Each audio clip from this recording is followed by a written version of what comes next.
चंद्रपूर महानगरपालिकेतील काँग्रेस पक्षात गटबाजीचा वाद पुन्हा उफाळून आला असून गटनेते राजेश अडूर यांच्या हकालपट्टीची मागणी शहर जिल्हाध्यक्ष संतोष लहामगे यांनी केली आहे। स्थायी समिती सदस्यांच्या निवडीवेळी प्रदेश नेतृत्वाने दिलेल्या स्पष्ट सूचनांकडे दुर्लक्ष करून राजेश अडूर यांनी स्वतःच्या मर्जीप्रमाणे नावे दिल्याचा आरोप लहामगे यांनी पत्रकार परिषदेत केला। प्रदेशाध्यक्ष हर्षवर्धन सपकाळ यांनी खासदार प्रतिभा धानोरकर व आमदार विजय वडेट्टीवार यांच्याशी चर्चा करून अधिकृत नावे कळवली होती असेही त्यांनी सांगितले। यापूर्वीही अंतर्गत गटबाजीमुळे चंद्रपूर महानगरपालिकेत काँग्रेसला महापौर पदाची संधी गमवावी लागली होती अशी आठवण करून देत लहामगे यांनी अडूर यांच्या कारभारावर टीका केली। निष्ठावंत नगरसेवकांना डावलून पक्षात फूट पाडली जात असल्याचा आरोप करत त्यांनी पक्षात नाराजी वाढत असल्याचे म्हटले। त्यामुळे पक्षशिस्त राखण्यासाठी राजेश अडूर यांना गटनेते पदावरून तात्काळ हटवावे आणि या प्रकरणात प्रदेश नेतृत्वाने कारवाई करावी अशी मागणी त्यांनी केली। तुमचा गटनेत्यावर आक्षेप आहे, कारण की गटनेता हा भारतीय राष्ट्रीय काँग्रेसचा गटनेता आहे आणि 27 नगरसेवकांनी मिळून त्याला गटनेता बनवलेला आहे। त्यांनी फक्त जे आपल्या मर्जीतले फक्त 7 नगरसेवक त्या सदस्याचे नावं स्थायी समितीमध्ये नोंदवणं हे चुकीचं आहे।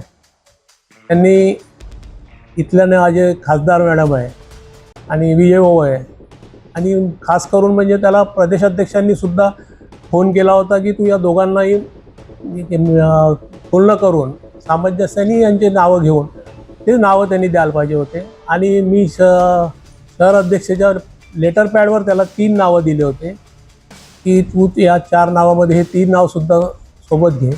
ते त्यांनी घेतले नाही व त्यांनी आपल्या मनमर्जीनुसार 7 लोकांची नावं घेतले, त्याच्यावर आमचा आक्षेप आहे। आणि कारवाई झाली पाहिजे, याच्यावर कारवाई आम्ही मागणी करत आहोत की त्याची एक तर त्या गटनेता पदावरून हकालपट्टी करा आणि पक्षातूनही त्याची हकालपट्टी झाली पाहिजे। जर तो पक्षाध्यक्षांचाच आदेश मानत नसेल तर मग त्याला त्या पक्षात ठेवून आणि त्या पदावर ठेवून काय फायदा आहे। बघा, सभागृहामध्ये आज जी स्थायी समितीचे सदस्य म्हणजे द्यायचे नावं होते त्यांची आज सभा होती, परंतु गटनेत्यांनी जेव्हा बंद लिफाफा दिला त्याच्यामध्ये म्हणजे विशिष्ट लोकांचे फक्त 7 लोकांची नावं आले। आणि काल आमचे जे शहर अध्यक्ष संतोष भाऊ लामगे त्यांनी गटनेत्यांना काल फोन करून सांगितलं की 3 नावं आमच्याकडची द्यायची आहे, पण त्यांनी फोन उचलला आणि काहीतरी उडवाउडवीची उत्तरं दिली आणि त्यांनी म्हणजे पाहिजे तसं उत्तर दिलेलं नाही।